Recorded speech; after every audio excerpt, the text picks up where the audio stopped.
আর সেই বিশ্বাসের উপর ভর করেই তো তোমার নকল পরিচয়কে আমি আসল পরিচয় তৈরি করে তোমাকে চ্যাটার্জি বাড়ির বউ করে পাঠিয়েছি। মানে চ্যাটার্জি বাড়ির ছোট বউ।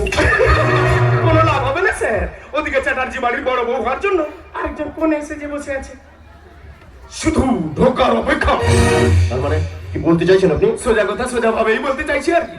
মানে যে ভয়ঙ্কর খবরটা আমি আপনাকে দেবো বলেছিলাম তা আজ দিতে এসেছি। তা দেরি করছেন কেন অফিসার? তাড়াতাড়ি খবরটা দিন। এই তো এই তাড়াতাড়ি কথাটা শুনেই মনে পড়ে গেল।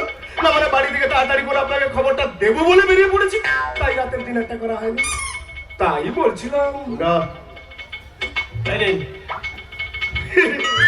সত্যি স্যার আপনি মানুষ নন। অমানুষ। আগে হ্যাঁ, কি বলেন? আপনি ওদের মহান মানুষ। কি বলতে চাইছেন তাড়াতাড়ি বলুন। প্রথম খবরটা থাক, তার আগে আরো একটা খবর বলছি শুনুন।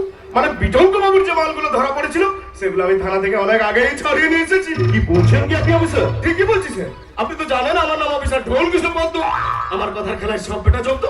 তাছাড়া আপনার ওই ডাসপতি লরির গাড়ি যখন হেডকোয়ার্টার দিকে যাচ্ছিল, ঠিক তখনই ওই লরিতে থাকা পুলিশ অফিসারকে বেহুশ করে চালের বস্তা থেকে সমস্ত ড্রাগের প্যাকেট বের করে আমি গোপন আস্তানায় সরিয়ে ফেললাম। আর শুধু চাল নিয়ে পৌঁছে যাওয়া হয় হেডকোয়ার্টার, আর সেখানে আপনার চাল ভর্তি লরি বেকসুর